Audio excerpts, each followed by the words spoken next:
The following is a Galactic Network podcast. For more, go to gncast.com. That's GNCASTS.com. Do you see what I see? Fire in the sky. UFO abduction. Please don't bring on me. I'm not 1 million. This has got to be a dream.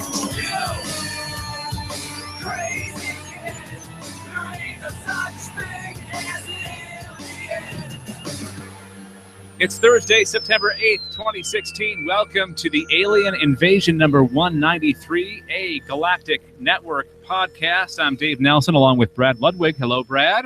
Hello. Vanessa is taking. Not feeling so well. I was not gonna mention the details. Well, I'm not going to give you the details. She's just not feeling well. Okay. And Vanessa's not here, so we'll carry on without her. Thanks to Monkey Warhol. They're from Minneapolis, or he is from Minneapolis, for doing our intro music. The song is called Alien Syndrome, and you can find it at soundcloud.com/monkeywarhol. This is the show where we talk about all things extraterrestrial and their appearances in film, TV, video games, comic books, science, and real life. And as always, we start it with the news. In the news. So do you want to just skip the story that Anessa had and just you and I do our two stories? Correct. Okay. All right. So I guess that's me. And today, the date that we're recording this podcast is the 50th anniversary of Star Trek, the original series, first airing on NBC in the States. Although it's not the very first airing, because it premiered for the very first time in Canada 50 years ago on Tuesday. So, no. Of course, and we wanted to do a couple of things. Well, funny story, okay? I put my story in thinking, hey, we should do something Star Trek related. So I put my story in. I went back to the document that we used. We used Google Docs. And sure enough, Brad put something Star Trek related in. So great minds think alike, Brad. They do. So, and when we meet them, we'll know more about it. So my story is Star Trek, the 50 best alien races. Now, this podcast is only about an hour long. So I was thinking, maybe just do a few of them on the top 50 list. Yes. Although I could, after we kind of, examine the top 5, I'll go back and kind of brush over the rest of the list. How's that sound? Sounds good. Okay. And so this is according to, what's the website? denofgeek.com. This is their top 50. So this is their opinion. Don't blame us. Blame them. Thanks to denofgeek.com. So the first one on their list of the top 5 of their 50 are the Bajorans. You're familiar with the Bajorans, aren't you there, Brad? I am. That's where Kira is from, right? Yes. Yes, Kira from Deep Space Nine. Deep Space Nine, yep. So the first appearance of the Bajorans was in the Star Trek The Next Generation episode Ensign Ro in 1991. In Deep Space Nine, fans learned almost every aspect of the race. What began with Ro continued with Kira Nerys, the second in command of the space station, and a woman who would do anything to keep her people free and punish her former oppressors, which were the Cardassians. Ah, those sinister Kardashians. Oh, wait. Oops. You know what? I would love to see some kind of parody. A show called Keeping Up with the Cardassians. That would be, I would love that so much. Somebody do it. Yep. Needs to be done. And they're actually number 4. The Cardassians are number 4. So it's apropos that it's the Bajorans and then the Cardassians. Deep Space Nine introduced many Bajoran notables in its many seasons, and not all of them were benevolent. Of all the races introduced in Star Trek, the Bajorans might be the most tragically human, as they had seen their own darkness in order to survive the unthinkable, in order to survive the Cardassians. So they were a great race. They were a good race, but Deep Space Nine kind of shined a light on their darker places, if you know what I mean. Mm. And you have to pay extra for that. No, but seriously, like the comparisons can be made comparing the Cardassians and Bajorans to Nazis and Jews, right? Yes, absolutely. And the Jews had to do some pretty nasty things in order to survive the Nazi regime. So did the Bajorans. They had to kill in order to survive, and they showed that. And then they showed a lot of other aspects of that society, because it was a very religious-based society. It was very steeped in tradition, and there was a hierarchy in who was in charge. Yep. It was kind of a religious society as far as the leaders. So there was always a religious undertone with the prophets and all that stuff. So it was a very interesting, deep, and complicated show and society and race. So I have to agree, they deserve a spot in the top 5. On to number 4. We already talked about them, the Cardassians. Not the Kardashians. Okay, Brad, if you were to put together the Keeping Up with the Kardashians show, well, what would the plot be? Would it be like a reality show? It would have to be. It would have to be. Would Quark be in it? Yeah, I think that he would be the annoying neighbor that's kind of kooky, mean-spirited, but he has a heart of gold somewhere.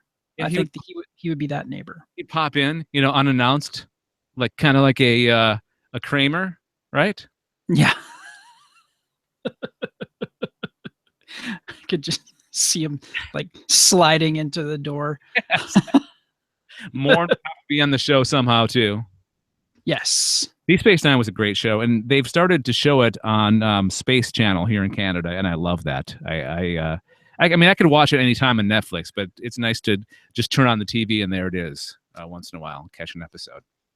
The Cardassians, though, were pretty badass and bad at the same time. There were some nice. They weren't all bad. Like, who was the guy from Deep Space Nine? The tailor. What was his name? That I don't recall. It's on here. Why can't I see it? It's invisible. Garrick. Garrick was like a spy, and he kept very mysterious as to what his background was within the Cardassian Empire. But he ended up being kind of ostracized, and ended up as a tailor on Deep Space Nine. But you weren't ever sure as to if he was actually just a tailor or if he was like spying for the Cardassians. I always thought that was kind of interesting. Okay, so let's move on to number 3, the Borg. What's your favorite Borg episode there, Brad?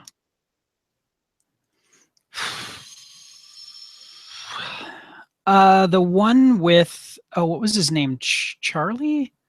The Borg that they kind of broke free from the collective?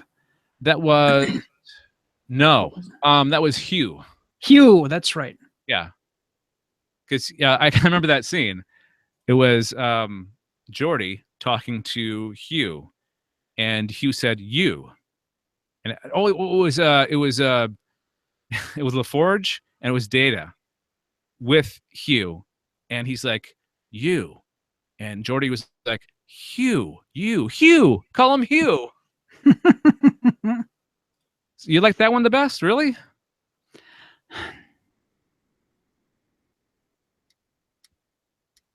Sorry for putting you on the spot like this. Yeah, it's the only one that I can really think of that, that really stands out in my mind.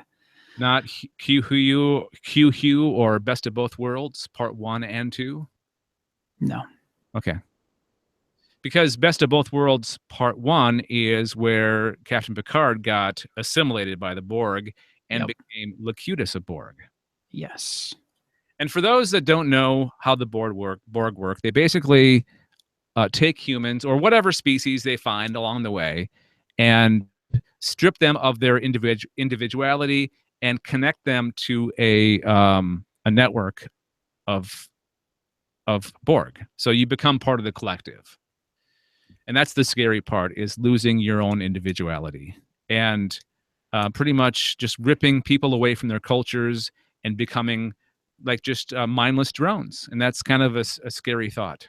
Although they do kind of play with the fact that it's sort of soothing on a few Voyager episodes with 7 of 9. How it was almost like it was hard for her because she was liberated from the Borg. Yes. She was a human that was liberated from the Borg by Captain Janeway, and she had a chance to go back a couple of times, and it was very tempting. It was very tempting for her. So I thought that was kind of interesting. All right, we've got 2 left, and it's getting good, Brad. Oh yeah. The Klingons, number 2.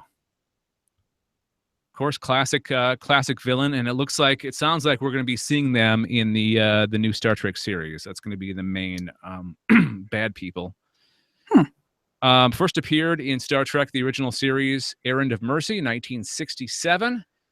When we first meet the Klingons, the very humanoid-looking aliens at the time were portrayed as brutal and despotic. I love that word. They were slave masters that would do anything to crush any opposition. When they returned in Star Trek the Motion Picture, the brutal race's appearance was altered to have deep forehead ridges and a more bestial appearance. The reason, of course, was because there was a bigger budget. But they never actually talked about why the difference in appearance, because remember that scene from Star Trek Deep Space Nine when they went back in time and ended up in the Trouble with the Tribbles episode? Yes. I love that episode. And they're sitting around station K9 or whatever it was. It wasn't K9. It was K12 or something like that. It's a Doctor Who episode all of a sudden. No, they were sitting around and Dr. Bashir and Chief O'Brien were like, why do you guys look different from those Klingons over there? And he said something like, it's something that we don't talk about. And I believe they tried to explain it in Star Trek Enterprise. It was something with genetics, as I recall. I thought that they explained it in, oh God, was it Deep Space Nine or later in Star Trek The Next Generation? Because I remember Worf being on, I can't remember if he was on the Klingon homeworld or somewhere else. No, I don't think so. I seem to remember that they finally dealt with it on Enterprise because it was a genetic thing. It was an experiment to make better soldiers, and it turned them. Oh, this is what it was. They took some genes from the race of humans that were of Khan's ilk. Okay. The genetically superior, and like injected it with or spliced it with Klingons because they wanted to make better Klingons. And the result was human-looking Klingons. And that's how they explained it on Star Trek Enterprise. Interesting. All right, so finally, number 1, Star Trek aliens from this list that Den of Geek put together. Of course, it's the Vulcans. The very first alien shown on Star Trek. First seen in the very first pilot that was never aired, Star Trek The Cage, with Jeffrey Hunter as Captain Pike and Spock. Of a more human acting, a lot more emotional Spock on the pilot, or on The Cage. Yes. Yes. And that's supposed to take place 10 years before, 10 years before Kirk's reign, not Kirk's command of the Enterprise. So there's supposed to be quite a bit of time between the cage and where we see the crew of the Enterprise with Kirk, Spock, and the gang. Sounds like Cool in the Gang. So I'm not going to talk about Vulcans because we all know what they are. They're emotionalists, or they're not emotionalists. They do have emotions. They just keep them contained, and they're more logical, and they feel like they're a better society because they control their emotions. So they're not perfect. I mean, we've seen, especially in the rebooted movies, that Spock is a lot more emotional than the Leonard Nimoy Spock was. Yes. So it is possible, and especially him being half human. So it's a struggle for him, but I think it's also a struggle for all Vulcans to keep that emotional balance, or the non-emotional balance. So there you go. That's the list from Den of Geek. Real quick, I'm gonna just run through the rest of them. What was your favorite alien race from Star Trek, Brad?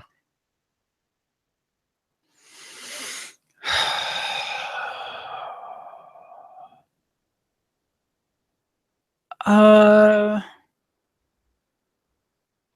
the spot again. Yeah, it's not anything I really think about too much. The ones that really I think fascinated me, and I thought it was a wonderful episode, was the Medusans. It's the one where Spock was able to look at the actual form of one of these ambassadors with special glasses. You couldn't look at the Medusa. I can't remember what. What is the name of the episode? Oh, there's some really obscure aliens in the higher numbers. This is interesting. Yeah, we'll put the link to this article in the show notes. If you're a big Star Trek fan, you're gonna love this list because there's some stuff on here. They're like touching on aliens from the animated series and the video game. What is this? Yeah, there we go. It's the episode, Is There No Truth in Beauty? Okay.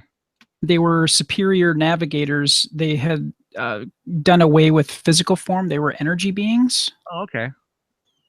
That definitely sounds like an original series episode. Okay, Bolians, they were the ones that were blue-skinned. Captain Picard's barber was a Bolian. Remember that guy? Kind of, yeah. And then there was a Bolian on the Voyager crew. Morn was a Lurian. The alien that helps Scotty in the new movies, he is a Roylan. And it's funny because I think I know why he's called a Roylan, because the actor's last name is Roy. Roy or something like that, I think. I'm trying to skim it as I'm talking to you, and I'm terrible at that. Yeah, I'm pretty sure that's what they call a Roylan. Remember the Mugato? Yeah, it's like the dude in the ape costume with the unicorn horn. Yeah. Denoblians are another one, or Denobians. This is I hate this article because it's like multi-page. You have to go like 50 through 40, and then you have to go 40 through 30, that kind of thing. Oh, yeah. We're looking at the Orions. They were in the cage. Oh, were they the ones in the cave that held Pike prisoner and gave him all those? Those were the oh no. Not. I almost said Tholians. They're the.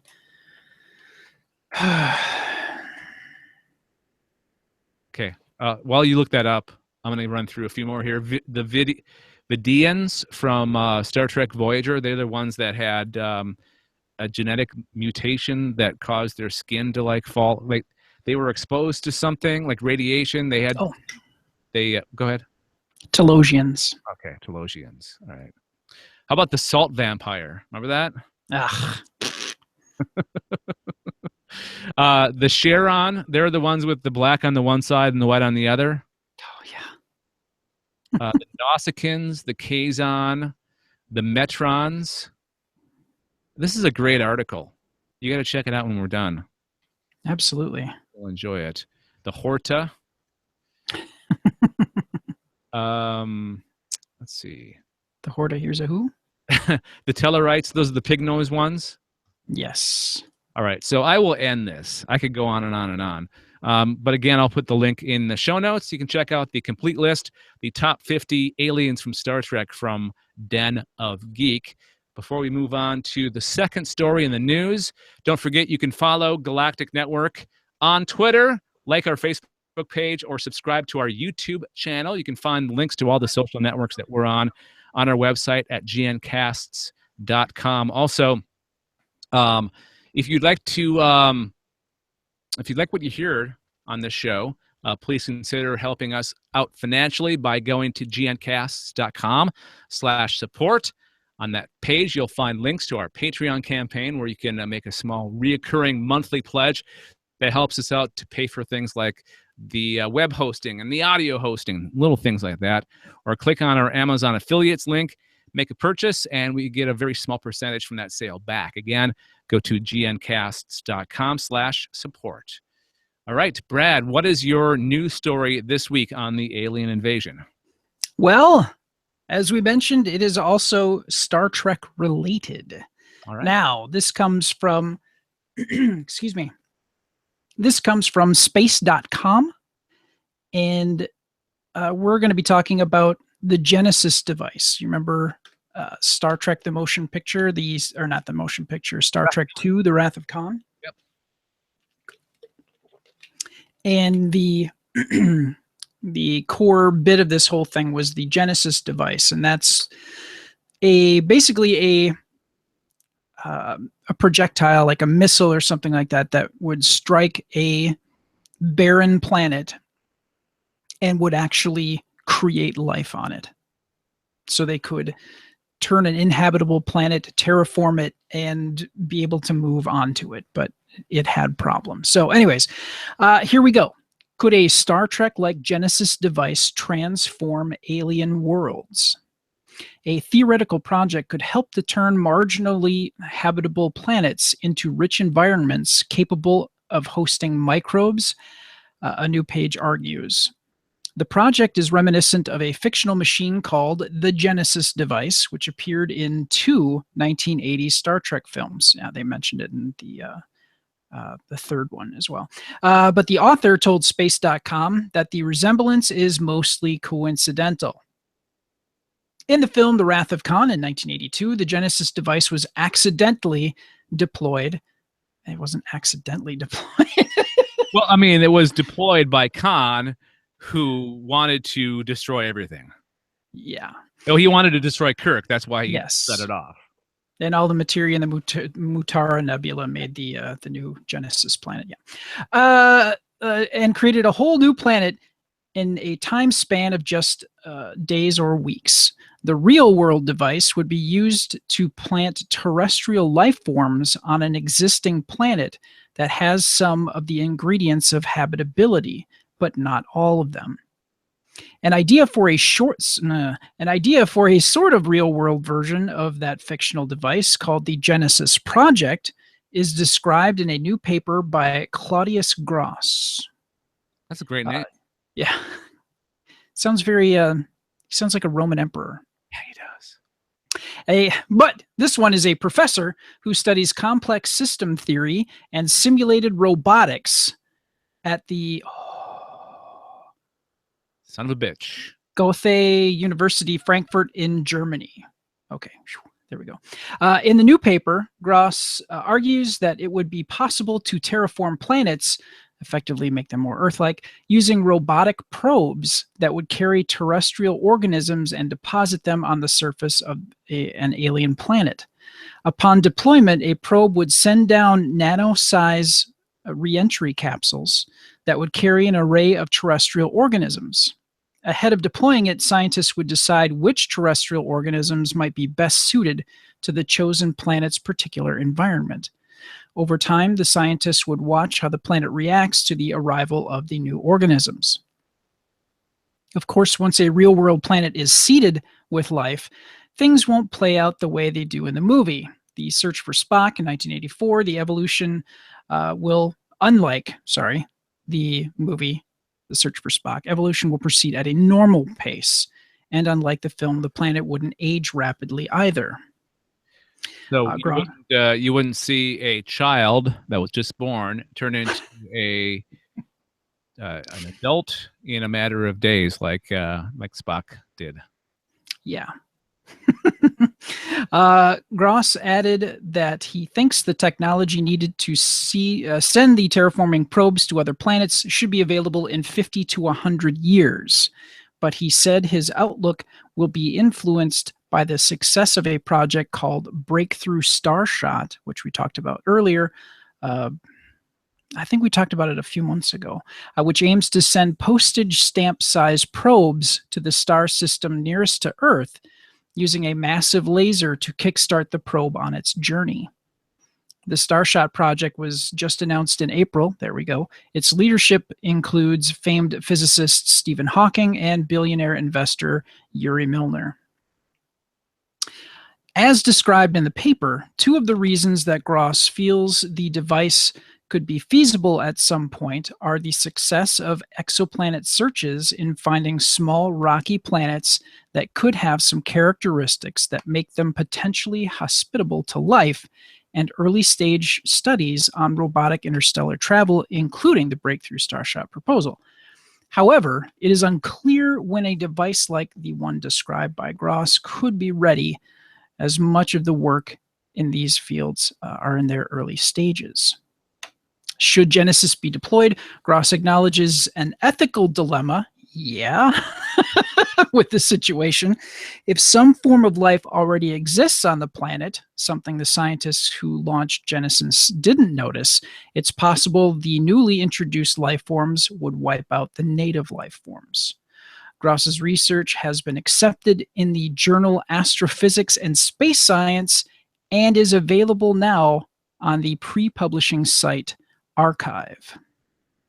What is Genesis? Yeah. Wasn't that a line from Wrath of Khan? Or give me Genesis. Yeah, give me Genesis. This is City Alpha 5! What a great movie. It's timeless. It's timeless. I have to say, it really holds up. I love it so much. No, this is interesting. And I'm guessing they're thinking about that planet that they just discovered, that closest to us planet. I'm so technical sounding, aren't I? Closest to us planet. It was like what, 4 light years away or something like that? 6 light years? Something very, very short. That's the Proxima planet, I believe. Yeah. Proxima B, I believe. Yes. Yeah. All right, cool.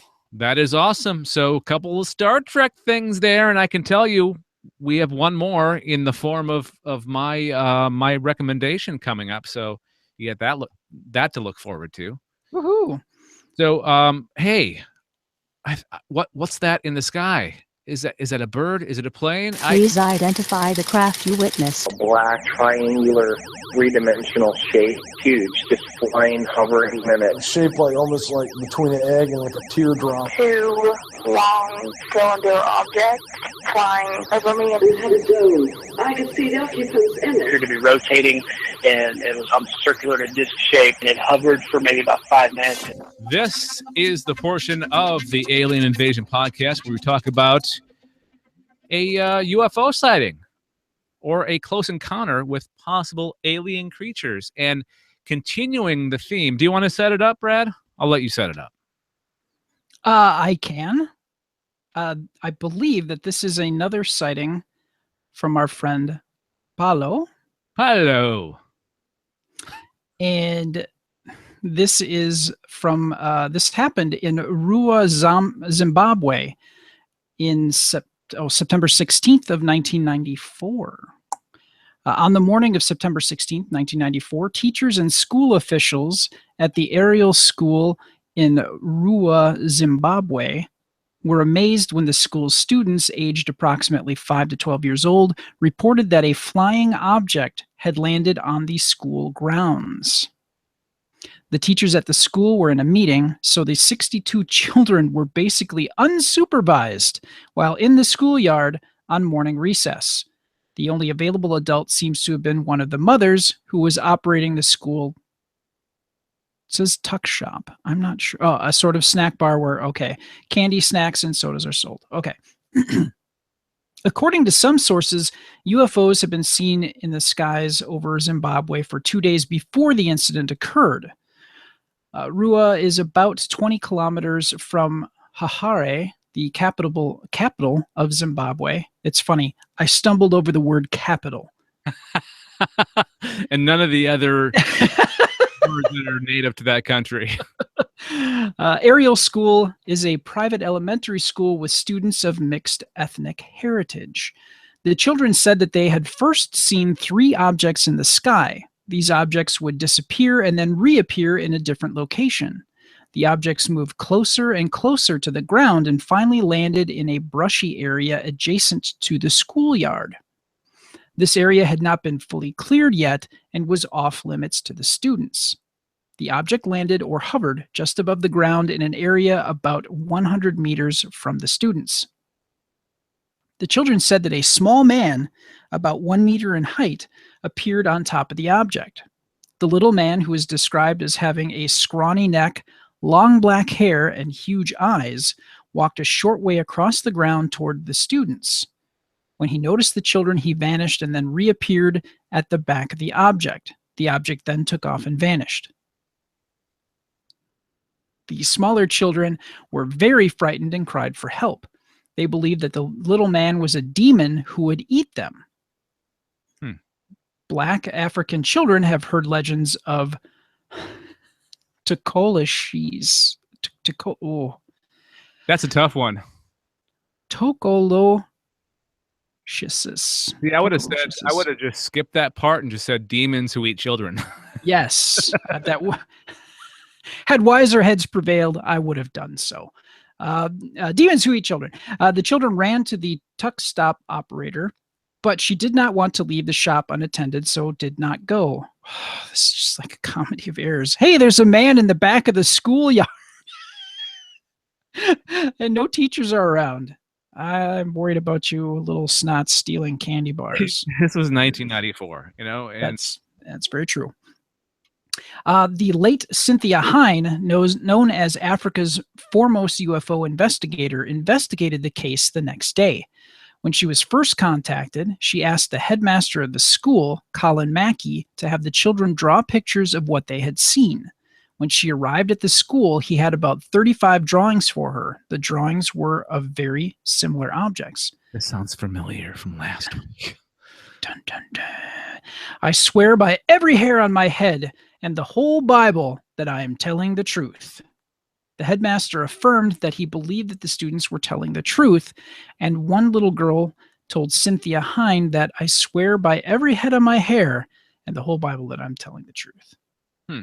Dr. John Mack, the abduction researcher, and his associate Dominique, somebody from Greece, I think, went to Rua and spent 2 days interviewing and counseling 12 of the children and their parents. Those thoughts came from the man's eyes. Setting up the next section here. Curiously, the older students said that they felt that the creatures communicated with them somehow, sending the message that we humans are destroying our planet, polluting the environment in ways that will have dire consequences. The Sightings TV show did a report on the Ariel school landing, and CSETI has a real player video taken from the TV program with actual testimony from the children. So there you go. I remember hearing about this, and yeah, it's scary. It's very scary.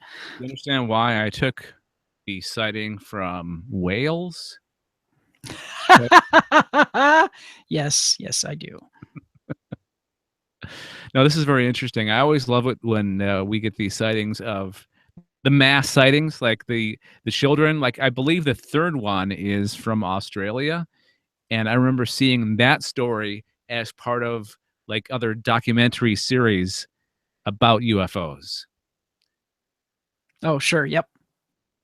And especially a bunch of kids who draw pictures very similar to each other of what they saw, because kids' imaginations can run wild, right? So if they're all basically the same, then it's pretty telling that it's actually what they saw. Because if they're making things up, they had to like pool resources, figure Well, out. they had to coordinate their stories. Yeah, exactly. All right, cool. We'll put the link in the show notes, and you can check that out further and maybe watch the Real Player video taken from the TV show. I don't remember the last time I heard of Real Player.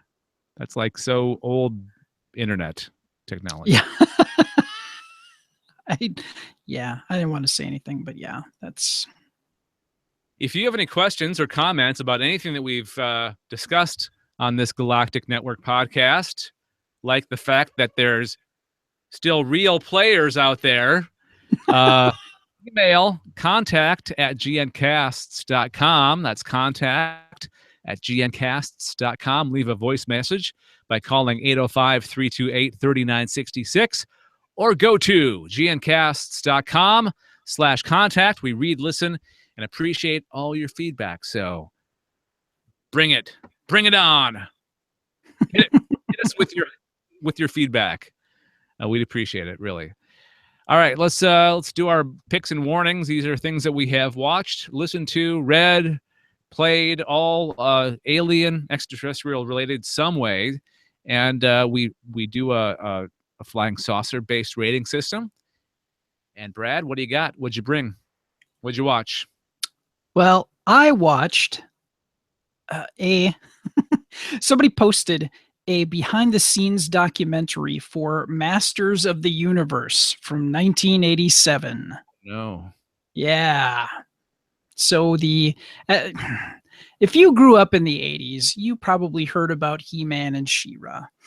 And He-Man was he was Prince Adam from Eternia, and he ended up getting the ability to become He-Man, the protector of the universe. And they decided to make a movie out of it. Dolph Lundgren, I think, was the perfect casting at that time to play He-Man. And it's so interesting to see, and this is a very short clip. It's about a 4.5 minute clip. And this behind the scene documentary is a loop. They would send out these loop tapes to video rental stores. Mm-hmm. And it was basically a VHS cassette that was structured so that it looped constantly. This section of tape would play over and over. And you would, as people would come in the store, they could see this little snippet about this upcoming movie, He-Man and the Masters of the Universe. So that's where it came from. It was a nice teaser. The person that you got to see the most was the director talking about the film, the choices made. Actually, the person, or no, I'm mixing up my things. Never mind. It wasn't. I was about to say something that I was doing some research on Land of the Lost. I almost mixed the two. That's a great mashup, though. Did you know that the person that created the Tribbles actually made the costumes for the Sleestack, actually created the Sleestack aliens? I'm not surprised at all. There you go. That's interesting. Anyways, back to He-Man and the Masters of the Universe here. So yes, Dolph Lundgren was cast to play He-Man, and Frank Longoria, who has played, he's no longer with us, but he played Dracula, or Frank Langella, I'm sorry. He was a great actor. Yeah. And he's still with us. I Oh. misspoke. Way to kill somebody off, Brad. Yeah, boy, do I suck. I humbly apologize. He is 78 and he lives in New Jersey. He's 6'4". That's young still. Oh, he was in a long-term relationship with Whoopi Goldberg. There you go. Wow. Neat. Next on Frank Langella Talk, he played Skeletor in the film, and Meg Foster played Evil Lynn. And Meg Foster, if you've ever seen They Live, she played the red-headed TV exec. Okay. That with the really kind of haunting looking eyes. That's one thing about her is she's these very striking, very bright looking eyes that are almost haunting. But she was cast as Evil Lynn. And this movie was just universally panned. Okay, so for those that aren't familiar with the story of He-Man and Masters of the Universe, are they actual aliens? Or are they what's the story? Yeah, they come from the planet from Eternia. Okay. And in this film, a portal opens from Eternia to Earth, and they end up crossing through, and the battle from Eternia spills out into Earth, and wackiness ensues. So, would you consider Masters of the Universe more fantasy than sci-fi, or a little bit of both? I would consider it both, because you have alien creatures. I mean, Beastman, and they had another creature that they introduced. He was an assassin. I can't remember his name, but he was a little person, and they definitely were. I would consider them aliens. So Okay.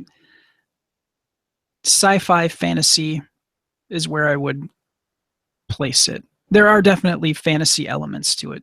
Sword and sorcery is kind of a part of it, but it has to me, it has a sci-fi alien bend to it. Okay. I was just curious because we're going to start injecting a little fantasy into the new podcast, Galactic Radio. So I just want to get a feel for what exactly is fantasy in your mind, or what is sci-fi, what is fantasy? Because Sure. there's a fine line in some of it. In some cases, yeah, I would agree. All right, cool. Is that it? Is that all you got? Yeah. The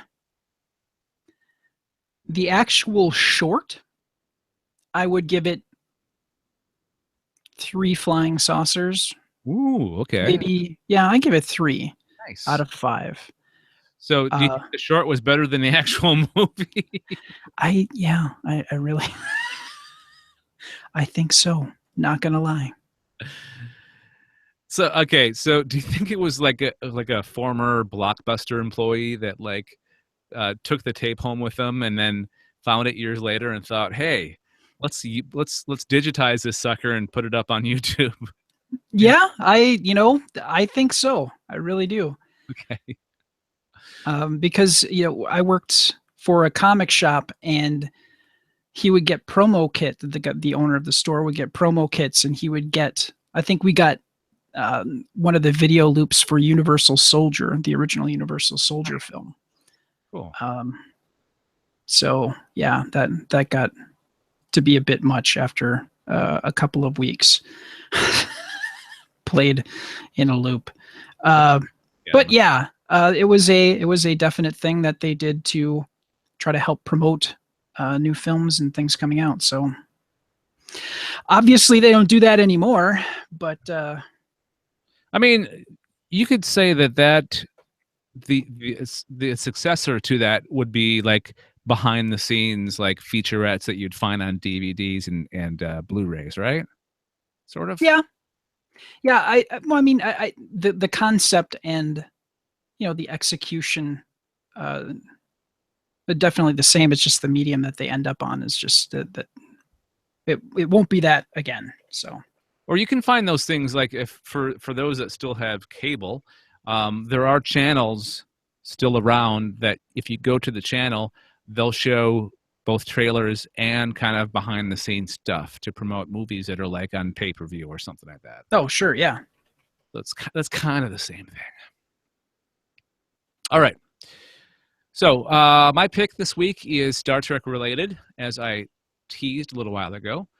And I think it's the ultimate alien episode of Star Trek as we celebrate Star Trek's 50th anniversary this week on the 8th of September, the day that we're recording this right now. It's the original series episode Arena. Of course, that introduces us to the Gorn.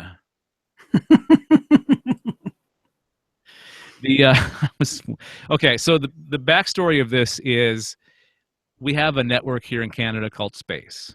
It's basically sci-fi like you have in the States, but they actually play a little bit more sci-fi than sci-fi does. And they did a Star Trek the original series marathon on Monday, and one of the episodes was Arena.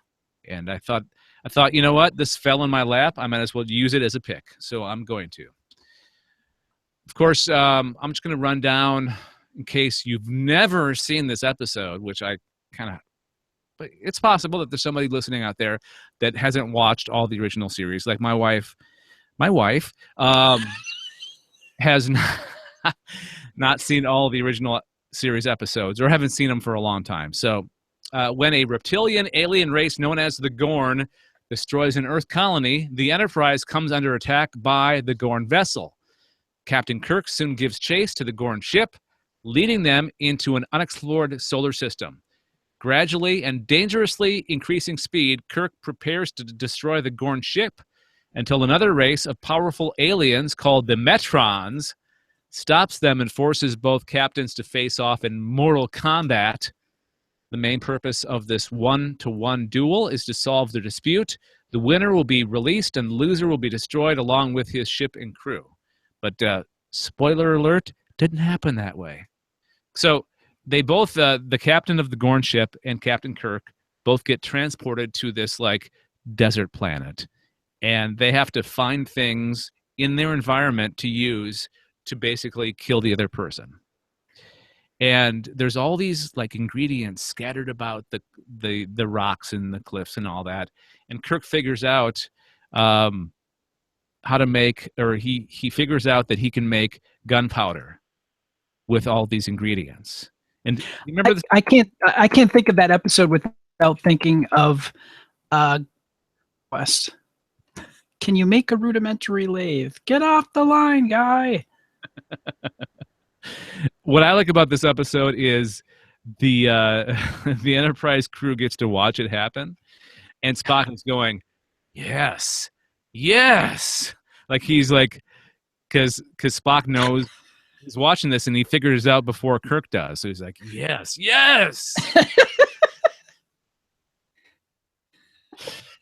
He got very emotional. It was like some kind of weird Vulcan death porn. I don't, that was, it was very weird. I could have picked, what was the one where Spock goes into Ponfar and has to go back to Vulcan and fight Kirk. Because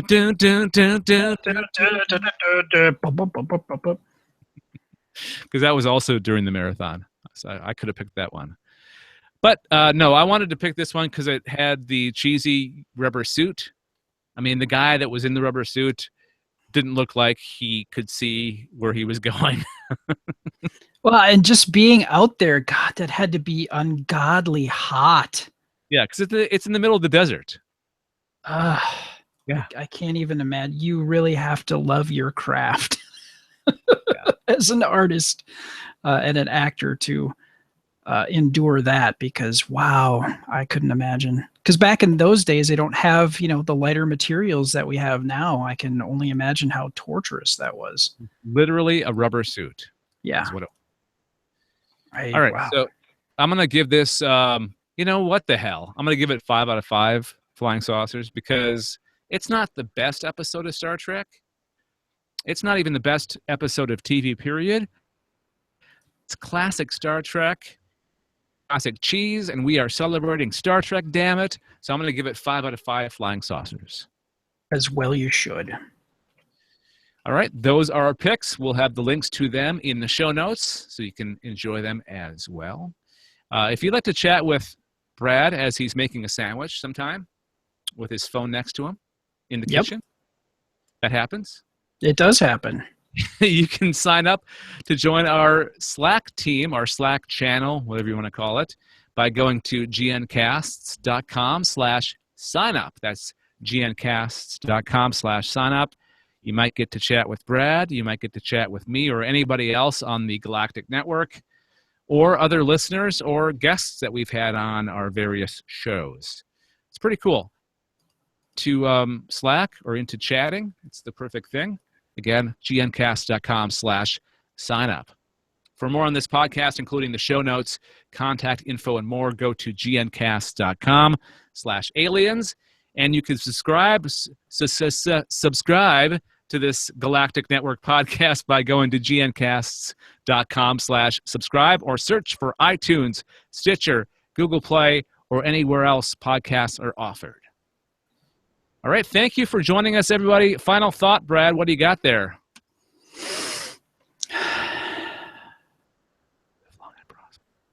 Live long and prosper. And clean your podcast studio. Oh, how's that coming, by the way? Last week you said that you were organizing and cleaning the Nerdatorium. Yeah, it goes pretty well. It's looking much better, and it's like step one of a whole grand adventure. So, all right, well, keep us up to date. I'm dying to find out the end result. Oh, we'll show you. Did you find the pince nez yet? No, I have not yet. Okay, that should be. This is like that should be the title of like the movie version of what you're doing. The search for pince nez. Fair enough. All right, thanks for joining us, everybody. We'll talk to you next time. Bye, Dave.